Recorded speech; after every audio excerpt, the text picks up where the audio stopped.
Okay, so I'm going to ask you a few questions. Alrighty. Okay, so do you think girls should be allowed to be drafted?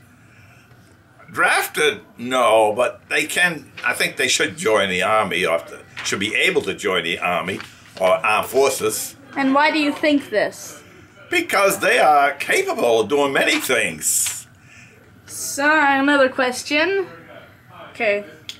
Okay, so do you think the draft in general was a smart idea? It all depends on when you apply the draft. In peacetime, it's not a great idea. In a war, you need people, so it is a good idea. There have been a lot of times when America has gone to war in its past. Early on, the earliest maybe, it's gone to war with Great Britain and Ireland in the War of 1812. The war you're probably the most familiar with is when the North went against the South in the Civil War. This war was for the abolishment of slavery, and many troops were needed in the midst of the war. Sometimes there were not enough in battles. In the War of 1812, the government was considering calling up men into service, but the military of France stepped in with troops and it wasn't needed. In the South, Stonewall Jackson and Robert E. Lee fought for slavery, while Abraham Lincoln and Ulysses S. Grant fought for freed slaves in the North. Both sides had depleted numbers of soldiers in the war and desperately needed more of them. The same thing happened in World War II, where we needed soldiers to fight ruthless dictators, Mussolini and Hitler.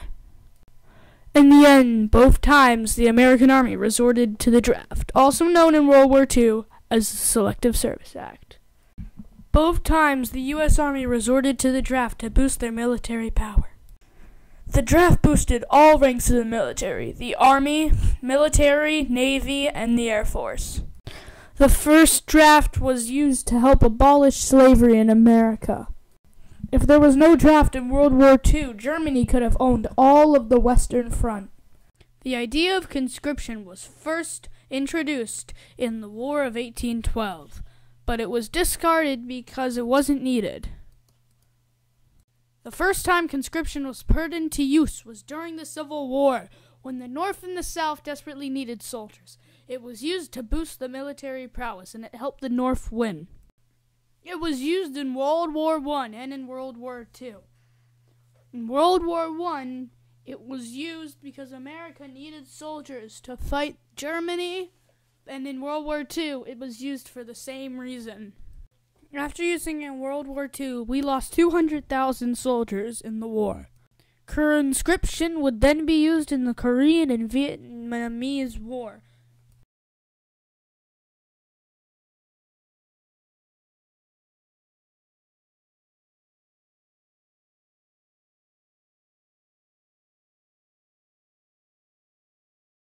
The atomic bomb might have also not been made if it wasn't for the draft. Without the military support, the project could have been sabotaged and the bomb could never have been made.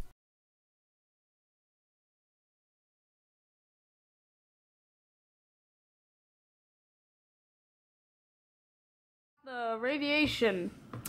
So, yeah. Well, he was in the atomic bomb test in Nevada, where they exploded, the atomic bomb, and they had the troops in the trenches, and they wanted to find out what the effect of radiation is on the bomb, on the troops. So he was there in 1952 and 53, and you don't see any effect, but the long-term effect is that the radiation destroys their liver and their kidneys. And when he was about 55, he couldn't work anymore. And he would retain his fluid.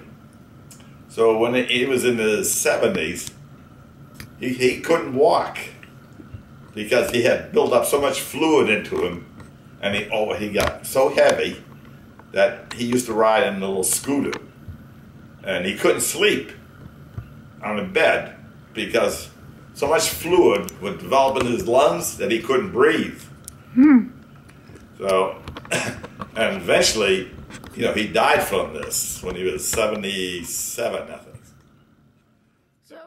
For a life-saving law, the act works pretty simply. Men are picked in a lottery fashion and then sent to boot camp. They are then sent to war to serve their time. If you disobey the draft, you will be sent to prison. The draft first originated in the War of 1812. It was discarded because of aid from France. It was then brought up in the Civil War. It was then used in World War II to help counter Hitler and defeat the Third Reich. Although the draft had many successes, it had also many deaths. Larger scale attacks were put into effect, an example being D-Day, when America, the British, and Canada invaded Germany. During the Civil War, free prizes were given away, examples being money and clothing, just to get people to draft. A reason Vietnam was so criticized is because many people found that Vietnam was a useless war and we did not need to fight it. When Vietnam started, a popular form of protesting was draft card burning. This was done by anti-war protesters, more commonly known as hippies in the 2000s. These people were against war and did not want it to happen. Draft card burning became so out of hand, the president outlawed it. Anybody caught would be sent to prison. Even though draft card burning was outlawed, many people still continued to do it. The most devastating part of war protests was the protests of 1863 in New York. The riots occurred during the Civil War because of violation of rights of the poor. Many of the poor were enraged, so they rose up and attacked draft offices.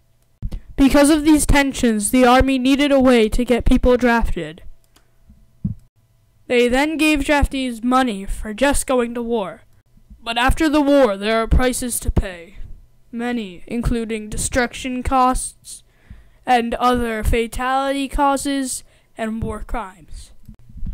New cities had to be rebuilt, and war crimes against the Geneva Convention had to be paid off. That is why the draft hasn't been done lately. Bloodier battles would ensue in Afghanistan and Pakistan. People known as the professional army can take care of these conflicts for us. And that's why it is questioned, do we really need the draft? Or is it a useless charade just so the army can double up on power? Or is it really needed in America to help us win wars? If we can handle other armies with only our professional army, then why do we need a draft? We decimated in the Afghanistan war with no draft, and the same in the Pakistan. But the second war is still not over and still being fought.